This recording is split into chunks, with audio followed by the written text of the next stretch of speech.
Since the last video, I've had a guy come down who was the mechanic who was meant to tune the car up, come down and have a look at the car, and to be fair, this is not something that's really for him. He's a modern mechanic, and what I was really looking for was an old school mechanic who understands these old-fashioned injection systems and in particular TR6s. Well, I got really lucky because somebody who came in to get an MOT done by my brother spotted the car and wandered over to him and started talking to me, and he's looked at certain things. He goes, "You've got your throttle housings set up wrong." And "Oh, you know a thing or two about these then?" Yeah, he goes, "I've had a few of these over the years." He used to tune them up for some race team or something like that.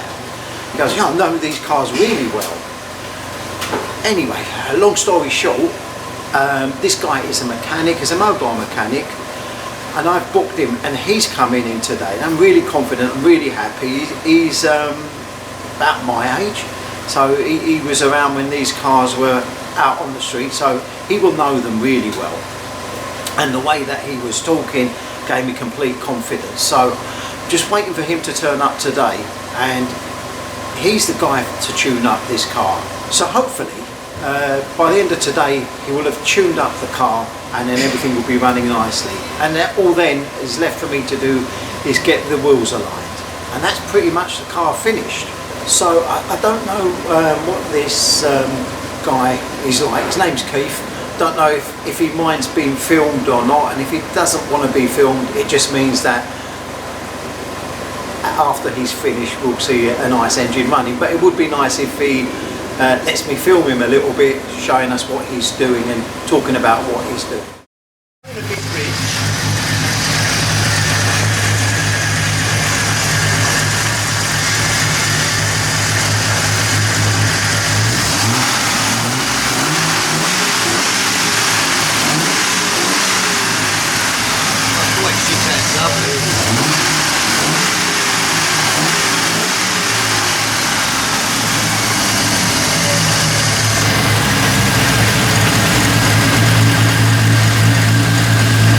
This is what we call good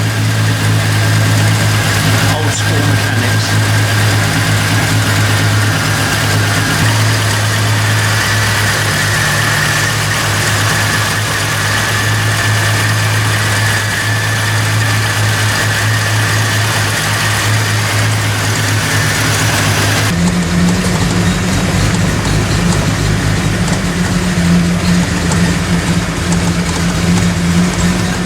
So I've had Keith down here for about 3 hours today, and he's been working on the engine and worked in a very meticulous way, starting off with adjusting the butterflies on the throttle housings and then checking the tappets.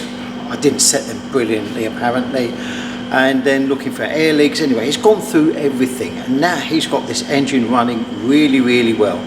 I couldn't be happier. I was beginning to think that maybe I did something wrong, maybe set the timing chain up wrong. Apparently I didn't do bad with that, so that's all right. Anyway, he's got the engine running really well. Now, I've run it a few times today, and I've gone around the estate, and it accelerates. This car really wants to go, it really wants to drive, it's hungry for the road. But as yet I don't have insurance on it, so I can't actually take it out on the open road, and I don't want to take a chance. So for me, that's a big dilemma over with. I was always worried about what is going on with the engine, why isn't it firing on all pistons and God knows what, and it just turned out to be as originally suspected. It needed a tune up. The original guy, whose name was Guy, wasn't up for the job. It's really not him. He was really a Ford guy, works on Cosworths and things like that.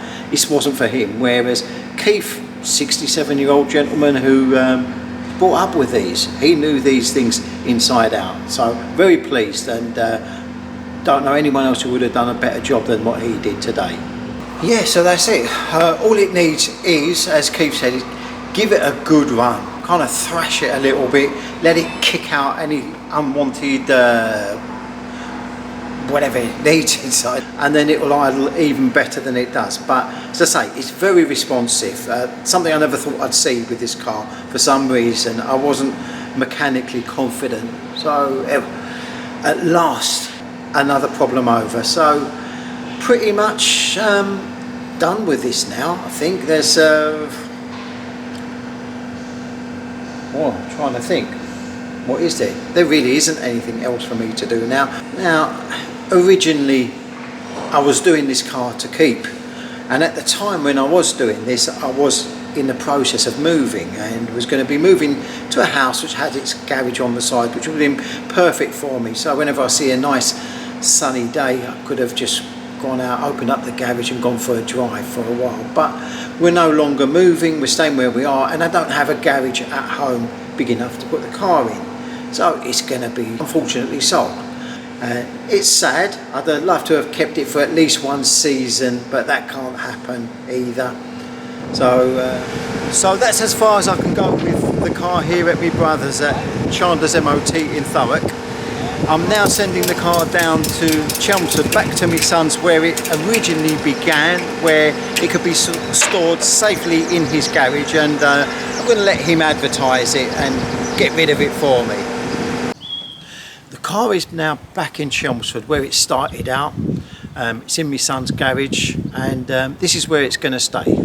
It's been kind of like pleasurable and like horrible at the same time rebuilding this thing. Came up against a lot of problems, stuff I've never dealt with before, because I'm not a mechanic, as I'll keep on repeating. This is just me having a go at something that I've never really tried before, or not to this level anyway. Bought old cars and given them a bit of a polish and whatnot, but never anything to this kind of level. So it was fun. It was fun. There were times when I'm pulling my hair out, what's left of it, but finally got there. I am going to sell the car for two reasons really. One is, the main reason is that I haven't got a garage of my own to store it in, and keeping your car in someone else's garage is no fun for the owner, me, and no fun for the person who's hosting it. In an ideal world, if I had a house with a garage where I could just get to it whenever I wanted to, and then find a sunny day like this and just take it out for a drive, then lock it back up again, that would be the sort of scenario whereby I'd be keeping it. The other thing is, I've got so much money tied up into it, and it's not worth having something which you're only going to, sort of enjoy 2 or 3 times a year. A bit like a holiday home, really.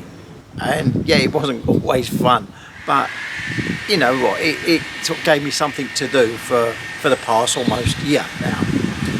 Let me give you a little tour of the car in its final condition before it goes up on one of the classic car websites. So here's it from the side angle. One of the things which is a bit of a marmite with people are the white wall tyres. I really like them. Some people really hate them, and it's just one of those things where it's a personal choice. Eventually someone will buy it and maybe want to get rid of them, or basically just turn them the other way, take them off the rims and turn them the other way around so that there's no white wall showing. But I just think it adds a little bit of style to it. Well, for me it does anyway. The bumpers, which I raved on about in my previous video, are amazing. I'm so happy with them. I was very apprehensive before I bought them because they're almost £1,000, and I wasn't sure what they were going to be like because they're not the original manufactured item. But they're so well made. The stainless steel on them is as shiny as any chrome you'll ever find as well. You've got the added benefit of them never ever going to rust. And they really are the sort of jewel in the crown on this car.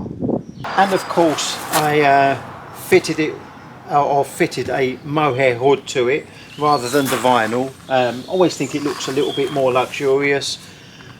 Something that I always had in my mind that I wanted to do, but they can be quite expensive. I think they're around £600. I was lucky. Ray, who I keep mentioning throughout this series, who's been no end of a help to me, had a mohair hood spare in his collection, and let me have it at a decent price, and of course helped me fit it. So again, that's another added luxury to the car. as well as the exhaust. So with classic cars, the more chrome you can get onto your car, the better it's going to look. So having the stainless steel, I know it's not chrome, having a stainless steel exhaust complementing the stainless steel bumper just adds a sparkle to the car. And of course the leather interior, which you if you've been following the series, you would have seen me make up. Really impressed with myself with that. That just came out lovely. The car smells nice inside. You get in and you've got that smell of leather, which is always lovely. Complementing the seats are the door panels, which I also made.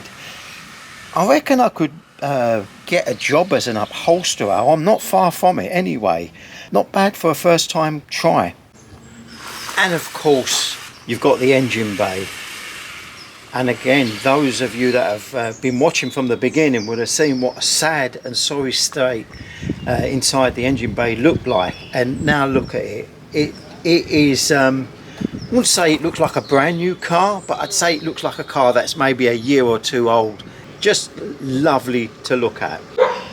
I put a lot of new bits on there, and I polished up all the old bits that I wasn't changing. Everything I can do to make it look as neat and tidy as possible. So there you have it, one completed TR6 restoration project. I want to say thank you to all of those that have been following me, and I've always appreciated and looked out for comments. It's always nice to know that there are people alongside me on this journey, and I have been saying I'm never going to do another classic car again, but I think they're going to be famous last words. I'm definitely not going to do anything in the near future. I think I'll just go back to some clock restorations, which are nice and easy to do and don't cost an arm and a leg. But I may, who knows. I'm always looking in the classic car pages and think, oh, I'd have bought that. If I didn't have the TR6, I'd have bought that. And then I try to remind myself of all the reasons why I keep saying I'm never going to do another one again. But watch this space.